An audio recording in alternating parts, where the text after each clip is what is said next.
네, 지난 시간에 우리는 사도 바울이 사역하는 그 근본 동기가 무엇인가, 그리고 사도 바울이 사역하는 그 내용은 무엇인가에 대해서 살펴보았습니다. 왜 사도 바울은 사도로서 사역하고 복음을 증거하는가? 그것은 바로 그 사랑 때문이라고 그랬습니다. 그리스도의 그 사랑 때문에, 그리스도의 사랑이 나를 강권하신도다. 마치 태양이 끊임없이 빛과 에너지를 분출시키는 것처럼 사도 바울을 향해서 예수님의 사랑이 끊임없이 부음바 되었기 때문에 그 사랑이 사도 바울의 마음을 이끌고 사역하도록 만들게 된 것입니다. 그리스도의 사랑이 나를 강권하셨기 때문에 사역을 하는 것입니다. 사역의 동기가 그리스도의 사랑이라고 한다면, 그러면 이 사도 바울의 사역의 내용은 무엇인가? 그것은 곧 하나님과 세상을 화목하게 하는 일이라고 했습니다. 19절입니다. 세상을 자기와 화목하게 하시며 그들의 죄를 그들에게 돌리지 아니하시고 화목하게 하는 말씀을 우리에게 부탁하셨느니라. 이렇게 화목하게 하는 직책을 사도 바울에게 허락하셨는데, 근데 여기서 우리가 주목해야 할 부분이 있다고 했습니다. 세상과 하나님과 화목하게 하는 일이라고 한다면 통상 우리가 생각하는 것은 복음 전파일 것입니다. 복음 전에서 잃어버린 영혼을 주님께로 인도하는 것. 그런데 사도 바울이 화목하게 하는 이 직책과 메시지를 먼저 누구에게 적용시키는가 하면 바로 이 고린도 후서를 읽고 있는 고린도 교회를 향해서 먼저 적용시키고 있다는 것입니다.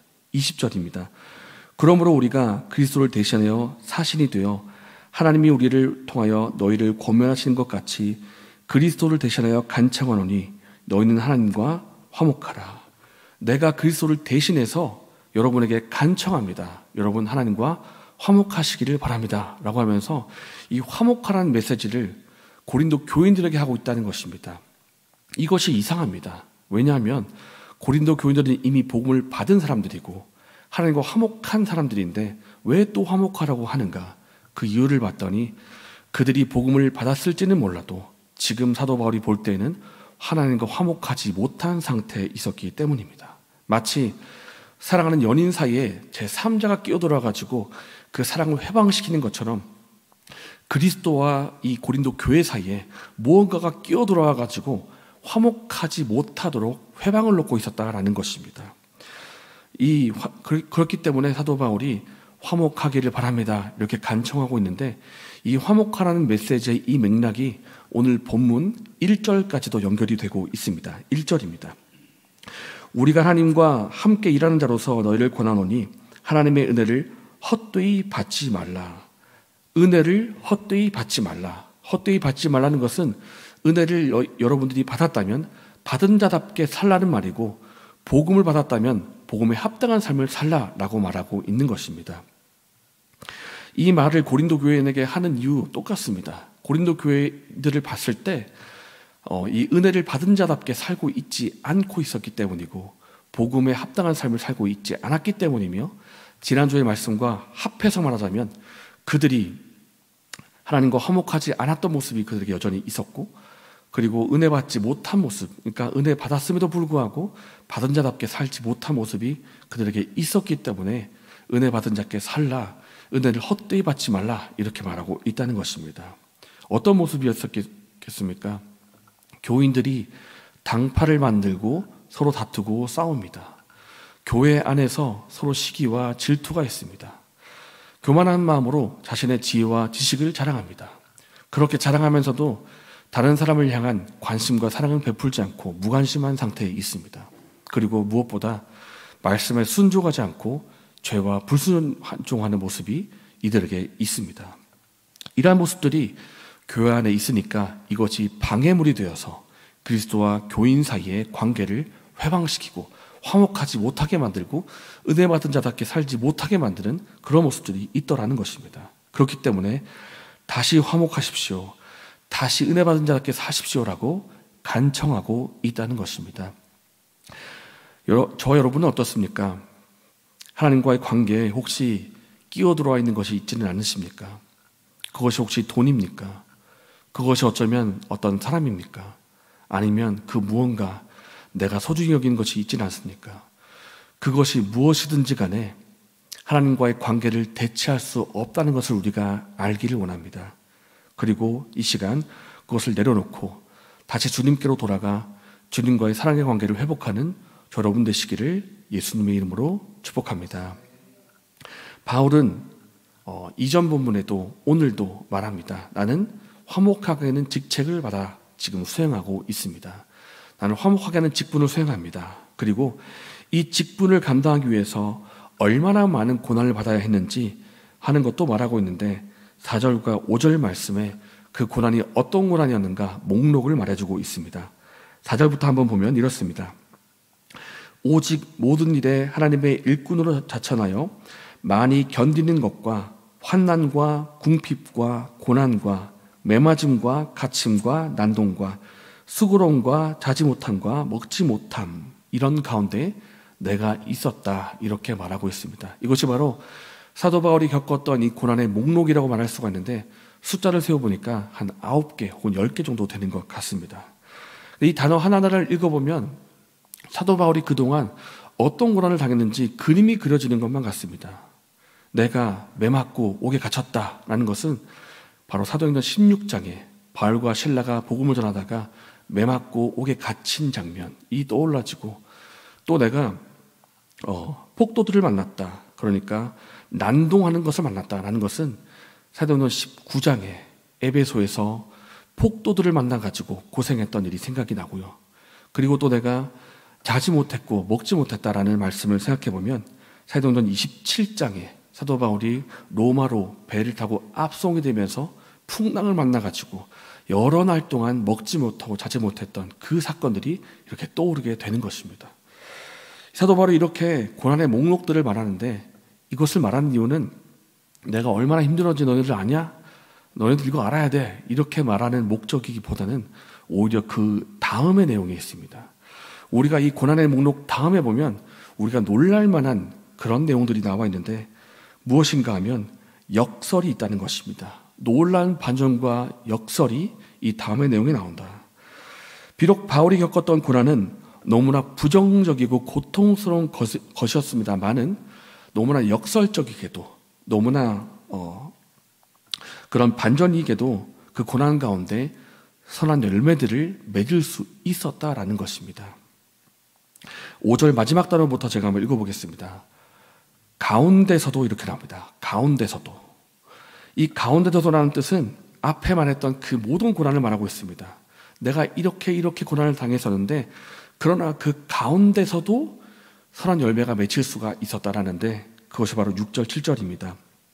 깨끗함과 지식과 오래 참음과 자비함과 성령의 감화와 거짓이 없는 사랑과 7절입니다.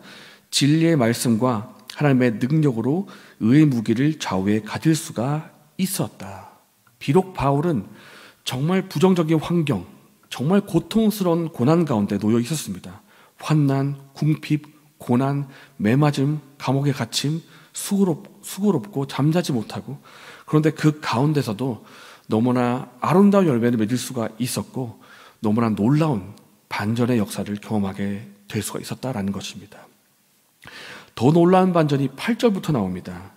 8절 뒷부분부터 이렇게 나오는데요. 우리는 속이는 자 같으나 참되고 무명한 자 같으나 유명한 자요 죽은 자 같으나 보라 우리가 살아있고 징계를 받는 자 같으나 죽임을 당하지 아니하고 근심하는 자 같으나 항상 기뻐하고 가난한 자 같으나 많은 사람을 부유하게 하고 아무것도 없는 자 같으나 모든 것을 가진 자로다. 여러분 이게 국어 문법적으로 보면 이게 그러니까 의미상으로 보면 같이 들어오기에 어울릴 법한 문장입니까? 이게 무명한 자 같은데 유명하다, 가난한 자 같은데 부유하다, 속이는 자 같은데 참되다. 이 두 단어가 서로 어울리는 단어가 맞습니까? 어울리지 않습니다. 어울리지 않고요. 오히려 반대말입니다. 그런데 사도 바울이 이 반대말 같은 것을 함께 섞어서 말하고 있다는 것입니다. 왜냐하면 사람의 눈으로 볼 때는 도저히 이루어지지 않는, 어울리지 않는 두 단어이지만 하나님의 눈에서 봤을 때는 가능한 일이기 때문입니다. 속이는 자 같으나 참됩니다. 바울이 전한 복음, 사람들은 이렇게 생각했습니다. 저기 나사렛 이단에서 뭐 하나 배워가지고 이렇게 퍼뜨리는 것 좀 봐라. 저 사람은 전염병 같은 사람이다. 저 사람 당장 없애버려야 된다. 이렇게 생각했습니다. 전염병이다. 속이는 사람이다. 그런 하나님 보시기에는 생명의 복음을 전하는 것이었고 너무나 참된 진리의 말씀을 전하는 복음이었다라는 것입니다. 또 무명한 자 같은데 유명한 자입니다. 사람들은 사도 바울을 생각하면서 이 사람은 그냥 단지 한 사람의 떠돌이 방랑자, 그리고 방랑하면서 강연하는 강연자 정도로 생각을 했습니다. 떠돌이 강연자. 그러나 하나님 보시기에는 너무나 귀한 복음을 전하고 있는 하나님의 복되고 귀한 그릇이었다라는 것입니다. 하나님 보시기에는 너무나 유명한 사람이었다라는 것입니다. 가난한 자 같은데 부유하게 합니다. 비록 바울은 가진 것이 없었기 때문에 교회에 후원을 받거나 혹은 손수 일하면서 이제 생활비를 충당했지만은 그가 전한 복음은 많은 사람을 부욕해 하는 것이었고 갇힌 자를 자유케 하고 죽은 자를 살리는 생명의 복음, 부요의 복음, 풍요의 복음을 전하는 사람이었다라는 것입니다. 그렇기 때문에 이러한 놀라운 반전의 역사, 역전의 역사가 믿는 우리에게 나타날 수가 있다라는 것입니다. 사실 우리가 성경을 읽어보면 하나님께서는 정말 창세기부터 처음부터 역전의 역사를 써내려왔다는 것을 우리가 볼 수가 있습니다. 어둠 가운데 뭐라고 말씀하십니까? 빛이 있으라. 하나님께서 무에서 유를 창조하십니다. 그리고 아브라함과 사라가 나이가 너무 많아서 더 이상 자녀를 낳을 수 없게 되었을 그때, 완전 죽은 자가 되었던 그때에 자녀를 낳게 하십니다. 놀라운 반전의 역사입니다. 오합지졸 이스라엘 백성들이 가나안 땅에 들어갔을 때 그들이 훈련받은 것도 없고 그렇게 자랑할 만한 무기도 없었지만은 그 오합지졸의 군대가 가나안 7족속을 쫓아내고 이겨버립니다. 알고 보면 주님께서는 참 역전의 용사라는 것을 보게 됩니다. 기드온 상명명을 가지고 미디안의 거대한 군대를 다 쫓아내버립니다. 이깁니다. 다윗의 이 돌팔매 하나를 가지고 완전군장한 골리앗을 쓰러뜨립니다. 히스기야 때는 군대가 손도 대지 않고 아말렉 군대 18만 5천 명을 순식간에 쓸어버립니다. 이렇게 역전의 역사가 계속 나타나는 것입니다. 역전 중에 역전이 무엇입니까? 우리 죄를 위해서 십자가에서 죽으신 예수님이 3일 만에 죽은 자 가운데 부활하셨다라는 사실입니다. 이만큼 역전이 또 어디 있습니까? 하나님은 역전의 용사이시고요. 틈이 날 때마다 때때마다 역전의 역사를 써내려가셨는데 이것이 오늘날 저 여러분에게도 일어날 수가 있다라는 것입니다. 그리고 두 번째입니다. 이 역전을 누가 일으키시는가? 사도 바울이 잘나서 그렇게 했었던 것이 아니라 하나님이 그를 통해서 이루셨다라는 것입니다. 오늘 여러 가지 목록이 있는데요. 이 목록 가운데 딱 들어가 있는 표현이 있습니다. 7절에 하나님의 능력으로, 6절에 성령의 감화와.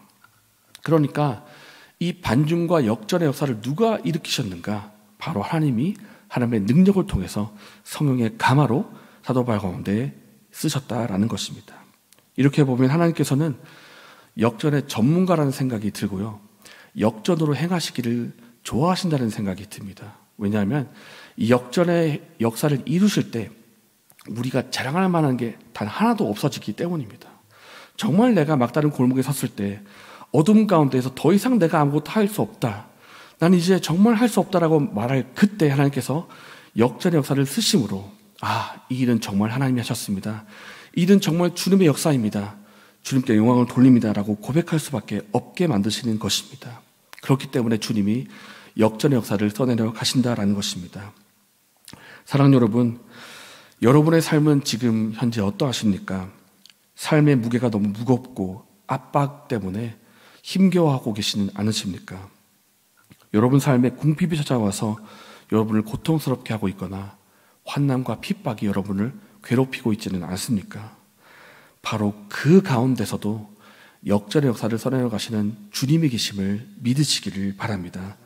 우리의 삶이 아무리 고통스럽고 절망스럽다 할지라도 좌절하거나 낙심하지 마시기를 바랍니다. 왜냐하면 때가 되면 하나님이 놀라운 역전을 이루실 것이기 때문입니다. 하나님께서 저와 우리의 삶 속에서 역전의 역사를 이루실 것이기 때문입니다. 무명한 자 같으나 유명한 자요, 죽은 자 같으나 보라 우리가 살아있고, 징계를 받는 자 같으나 죽임을 당하지 아니하고, 근심하는 자 같으나 항상 기뻐하고, 가난한 자 같으나 많은 사람을 부유하게 하고 아무것도 없는 자 같으나 모든 것을 가진 자로다. 이러한 역전의 역사와 은혜가 저 여러분에게 있기를 예수님의 이름으로 축복합니다.